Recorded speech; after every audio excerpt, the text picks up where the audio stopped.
Guys, নমস্কার সবাইকে আমার এসআর প্লাবন ব্লগে স্বাগত।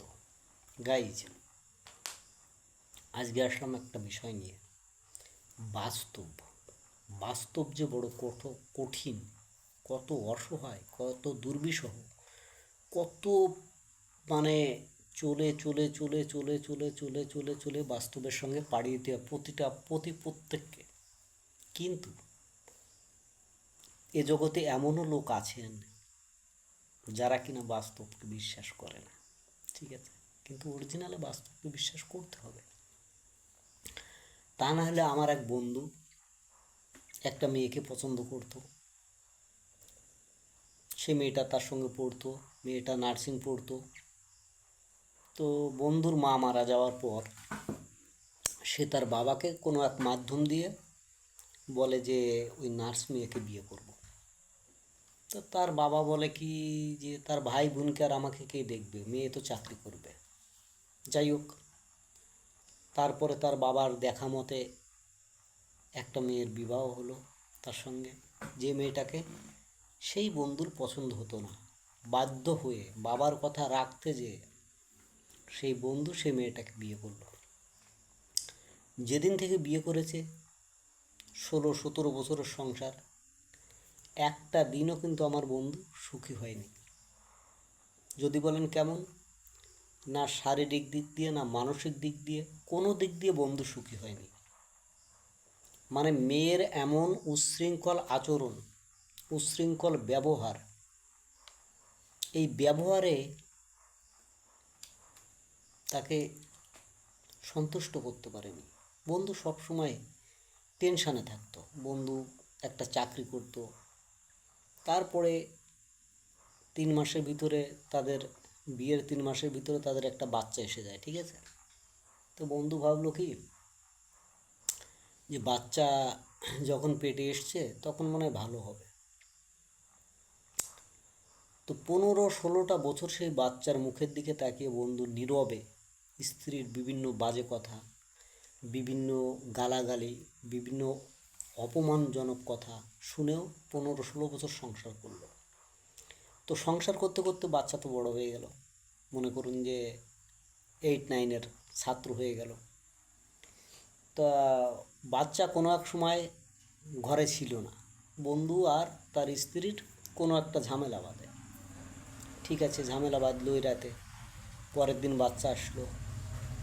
বাচ্চা এমনই সন্তান যে কিনা ছেলে সন্তান, যে কিনা বাবার কাছে কিছু না শুনে, মায়ের কথা শুনে, তার দাদুদের কথা শুনে, বিধবা মাসিমার কথা শুনে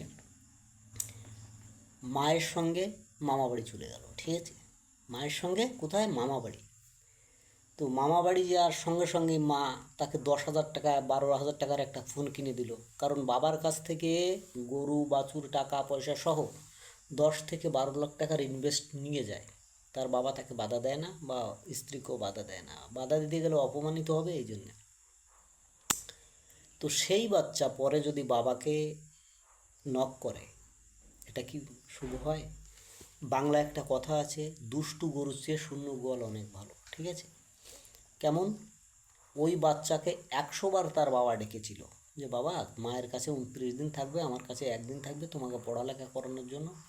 আমার যদি সর্বস্ব বিক্রি করে দিতে হয় তাও দেবো, কিন্তু তোমাকে মানুষের মতো মানুষ হতে হবে। কারণ তোমার বাবা এডুকেটেড পারসন, তোমার মা পড়ালেখা না জানে, কোনো রকম 10 ক্লাস পাস করেছিল, ঠিক আছে, কিন্তু তোমাকেও এডুকেটেড পারসন হতে হবে। চাকরিটা বড় বিষয় নয়, বিষয় হচ্ছে শিক্ষিত হতে হবে। তো সেই সন্তান চলে যায়। যাওয়ার পরে সন্তানের 20 বছর হতে না হতে ওই সন্তান আর একটা মেয়েকে বের করে এনে বিয়ে করে। এটা আমি কেন বলছি? মায়েদের ফ্যামিলি যেরকম ছিল, ঠিক ওই ফ্যামিলিতে যেয়ে সে ওই রকম শিখেছে। মা যেমন তার ছা তেমন বারে বেটা বা।